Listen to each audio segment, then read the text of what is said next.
Karnataka traders యూపీఐని ban చేశారు. అక్కడ PhonePe, Google పేని యూజ్ చేయొద్దు అంటున్నారు.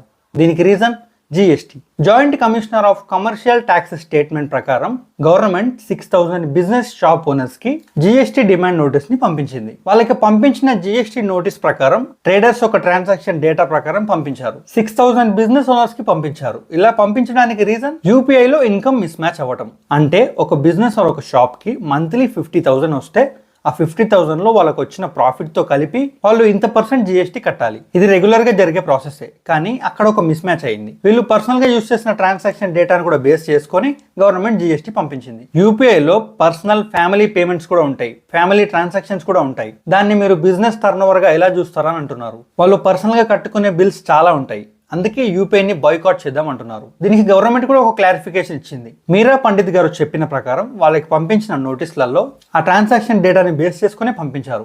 ఎక్స్ట్రా జీఎస్టీ పంపించడానికి గవర్నమెంట్కి అంత అవసరం ఉండదు. కానీ ఎందుకు పంపించిందంటే వీళ్ళు బిజినెస్గా పర్సనల్గా యూజ్ చేసే యూపీఐ ఐడి ఒకటే ఉంది. అంటే వీళ్ళు పర్సనల్గా కట్టే బిల్స్ ఉంటాయి కదా, అదొకటే ఉంది. వీళ్ళ షాప్లో, వీళ్ళ బిజినెస్లో కస్టమర్స్ పేమెంట్ చేసింది కూడా ఒకటే దాంట్లో ఉంది. రెండు ఒకే దాంట్లో ఉండడం వల్ల దీన్నంతా బేస్ చేసుకొని గవర్నమెంట్ జీఎస్టీ పంపించింది. అండ్ గవర్నమెంట్ క్లారిఫై ఇచ్చింది, మీరు పర్సనల్గా కట్టిన బిల్స్, పర్సనల్గా యూజ్ చేసిన యూపీఐ ఐడిని అక్కడ ప్రూఫ్స్ ఉంటాయి కదా, ఆ ప్రూఫ్ ట్రాన్సాక్షన్ చూపించండి. చూపించిన తర్వాత ఆటోమేటిక్గా డ్రాప్ అయిపోతుంది ఈ ఎక్స్ట్రా జీఎస్టీ అంతా. ఇటు గవర్నమెంట్ సైడ్ చూస్తే గవర్నమెంట్ ఏం చేసినా ఒక వ్యాలిడ్ రీజన్ నుంచి చేస్తుంది. అది పబ్లిక్ స్కామ్ జరగొద్దని, ఫైనాన్షియల్ స్కామ్స్ జరగొద్దని, ఏ రకమైన స్కామ్ జరగొద్దని గవర్నమెంట్ పంపిస్తుంది. కానీ కరెక్ట్గా ట్రేడర్స్కి ప్రూఫ్స్ ఉంటే వాళ్ళు ఎక్స్ట్రా జీఎస్టీ కట్టాల్సిన అవసరం లేదు.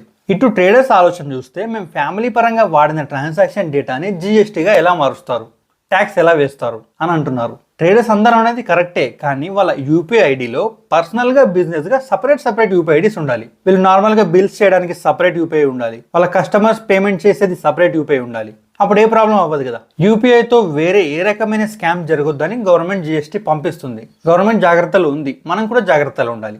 అంటే ట్రేడర్స్ కూడా జాగ్రత్తలు ఉండాలి. వాళ్ళు జాగ్రత్తలు ఉండి పర్సనల్కి, బిజినెస్కి సపరేట్ యూపీఐ ఐడీస్ మెయింటైన్ చేయాలి. ఇలాంటి ఇన్ఫర్మేషన్ తెలుసుకోవాలంటే నువ్వు ఫాలో ఇంకా సబ్స్క్రైబ్ చేయి.